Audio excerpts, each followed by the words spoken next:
Hello friends, అందరూ ఎలా ఉన్నారు? బాగున్నారని ఆశిస్తున్నాను. Welcome back to my channel. ఇంకా ఎవరైతే ఛానల్ సబ్స్క్రైబ్ చేసుకోలేదో వాళ్ళంతా ఛానల్ సబ్స్క్రైబ్ చేసుకోండి. నెక్స్ట్ తెలంగాణ గ్రూప్ 1 సంబంధించి ఒక పెద్ద అప్డేట్ అయితే ఈరోజు మనకి రావడం జరిగిందండి. సో దానికోసమే ఈ వీడియో. సో చూసుకున్నట్లయితే గ్రూప్ 1 ఎగ్జామ్లో మనకు ఆల్రెడీ కేసు ఇష్యూ జరుగుతుంది తెలిసిందే. సో తెలుగు మీడియం వాళ్ళకి చాలా అన్యాయం జరిగిందని, నెక్స్ట్ ప్రాపర్గా రీవాల్యుయేషన్ చేయలేదని, కరెక్షన్ చేయలేదని చెప్పేసి మనకి కేసు వేయడం జరిగింది. సో దాని మీద మొత్తానికైతే హైకోర్టు ఈరోజు తీర్పు ఇవ్వడం జరిగింది. సో హైకోర్టు ఏం చెప్పిందంటే మెరిట్ లిస్ట్ని రద్దు చేయాలని చెప్పింది. మొత్తం 563 పోస్టుల దాకా గ్రూప్ 1 మనకి జరిగింది తెలంగాణలో. సో ఇప్పుడు ఏంటంటే మెరిట్ లిస్ట్ కూడా ఇచ్చారు వాళ్ళకి.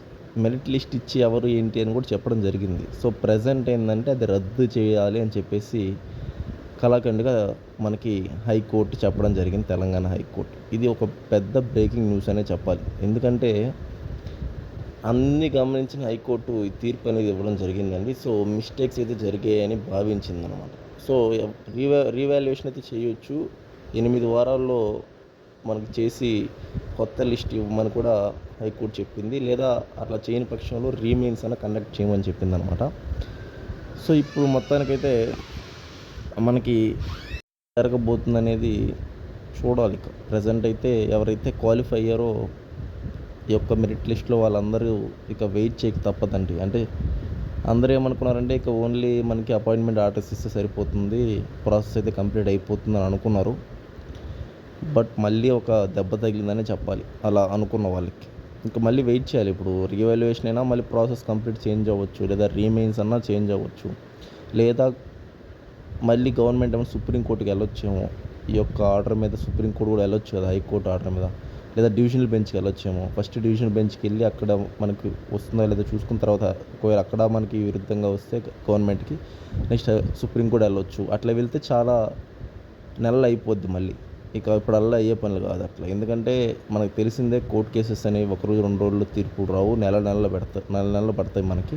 సో ఆ విధంగా పోయినా లేట్ అవుతుంది. ఒకవేళ మనకి కానీ రీవాల్యుయేషన్ కానీ చేసినట్లయితే సేమ్ లిస్ట్ ఇచ్చినా ప్రాబ్లమే, ఒకవేళ మార్చినా ప్రాబ్లమే. ముందోళ్ళు మళ్ళీ ఒప్పుకోరు. నెక్స్ట్ రీమైన్స్ అయితే ఒక రొంత బెస్ట్ ప్రాసెస్సే, కానీ మిస్టేక్స్ అయితే జరిగాయని ఒప్పుకోవాల్సిన పరిస్థితి ఈ యొక్క టీజీపీఎస్. అసలు ఎలా జరగబోద్దో ఏంటో, వాళ్ళు ఏం ఆలోచిస్తారో ఇప్పుడు చూడాలి. 8 వారాల్లో కంప్లీట్ చేయమని చెప్పడం జరిగింది. ఒకవేళ రీవాల్యుయేషన్ అయితే కోర్టు కూడా ఒక పెద్ద బ్రేకింగ్ న్యూస్ అండి. ఇప్పుడు మన ఆంధ్రాలో కూడా గ్రూప్ 2 మీద జరుగుతుంది. బట్ అది వేరు ఇది వేరు అనుకోండి. కానీ ఏంటంటే అక్కడ కరెక్షనే రాంగ్. మనది కరెక్షన్ ఏం లేదు కదా గ్రూప్ 2, మనంతా ఓఎంఆర్లే కాబట్టి ఎగ్జామ్ ప్రాసెస్ అయితే మనది ఎక్కడ మిస్టేక్స్ లేవు. బట్ ఇక్కడ తీర్పు కూడా ఏం జరుగుతుందో ఏం జరగబోద్దో ఏంటో చూడాలి. సో మొత్తానికైతే ఒక పెద్ద ట్విస్టే మనకి తెలంగాణ గ్రూప్ 1 ఎగ్జామ్లో జరిగిందని చెప్పుకోవాలి. ఎందుకంటే మా ఫ్రెండ్ కూడా క్వాలిఫై అయ్యారు. ఇప్పుడు మళ్ళీ వాళ్ళు వెయిట్ చేయాలి. ఇప్పుడు మళ్ళీ ఒకవేళ వాళ్ళు ఏ ఆలోచన తీసుకున్న గవర్నమెంట్ అప్పటి వరకు వెయిట్ చేయక తప్పదు. ఇక ఏం జరగబోద్దో ఏంటో చూడాలి.